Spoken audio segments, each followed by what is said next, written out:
بسم اللہ الرحمن الرحیم۔ السلام علیکم۔ روزانہ واقعات سننے کے لیے اس چینل کو سبسکرائب کریں۔ ایک دفعہ حضرت علی رضی اللہ عنہ کوفہ میں خطبہ دے رہے تھے۔ ہزاروں کا مجمع تھا کہ ایک شخص کھڑا ہوا اور کہنے لگا، میں اور میرے بچے 2 دن سے بھوکے ہیں اور میں 500 درہم کا مقروض ہوں۔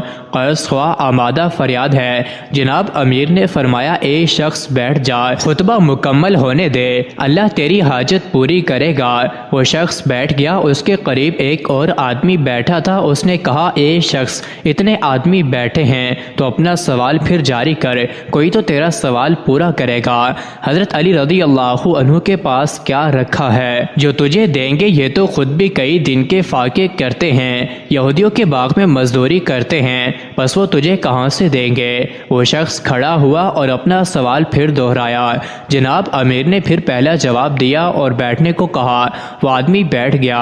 دوسرے آدمی نے پھر اس کو اکسایا کہ حضرت علی رضی اللہ عنہ پر یقین کیوں کرتا ہے؟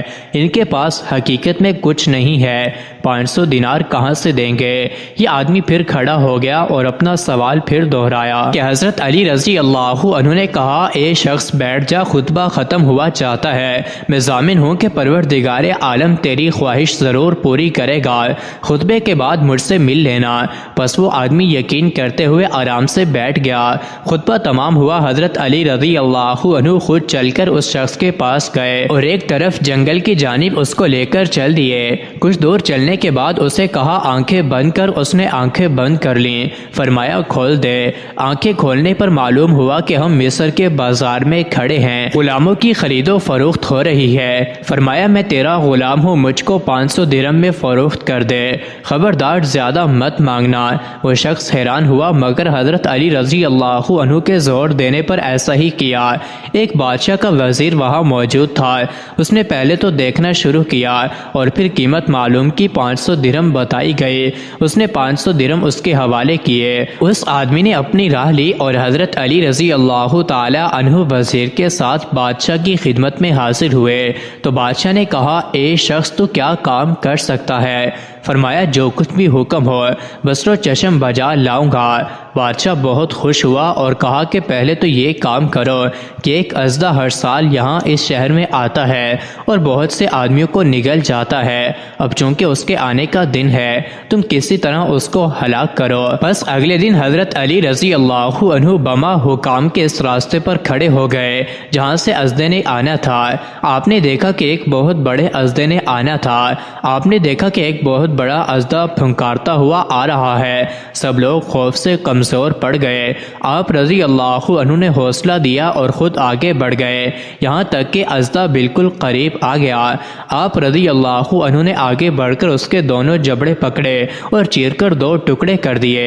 لوگوں کو اس سے اطمینان ہوا، مگر اس پر حیرت بھی ہوئی۔ بادشاہ بہت خوش ہوا، کہا کہ تم نے بہت بڑا کام کیا ہے۔ ایسا ہی ایک اور کام ہے، وہ یہ کہ دریا جب چڑھ آتا ہے تو شہر میں داخل ہو جاتا ہے اور آبادی کا بہت بڑا نقصان کرتا ہے، کسی طرح یہ رک جائے اور شہر میں داخل نہ ہو۔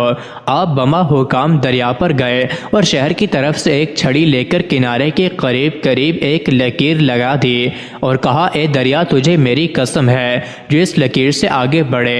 دریا آج تک ٹھاٹھے مارتا ہے مگر اس لکیر سے آگے نہیں بڑھتا۔ جب بادشاہ کو علم ہوا تو بہت حیران ہوا کہ یہ تو کوئی بہت بڑا انسان ہے۔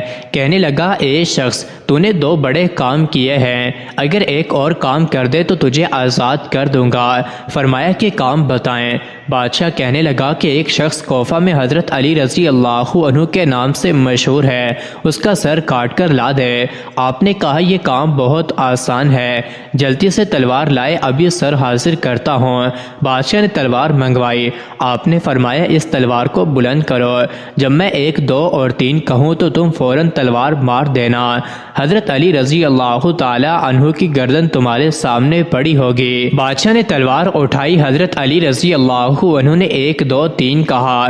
بادشاہ حیران تھا کہ یہاں اس غلام کے سوا کوئی اور شخص نہیں ہے، تلوار کس پر چلاؤں؟ سوچ میں تھا کہ حضرت علی رضی اللہ عنہ نے گردن جھکاتے ہوئے اس کو پریشان دیکھ کر کہا، ادھر ادھر نہ دیکھو، ہاں میں ہی علی ہوں۔ یہ آواز سنتے ہی تلوار پھینک کر بادشاہ حضرت علی رضی اللہ عنہ کے قدموں میں گر پڑا اور کہا کہ اگر حضرت علی رضی اللہ عنہ آپ ہیں تو میں ایسے علی کے خدا پر ایمان لاتا ہوں، مجھے آج تک مغالطے میں رکھا گیا۔ حضرت علی رضی اللہ عنہ نے اپنے رسول صلی اللہ علیہ وسلم کا کلمہ پڑھایا، وہ بادشاہ اپنے تمام کنبے کے ساتھ مسلمان ہو گیا۔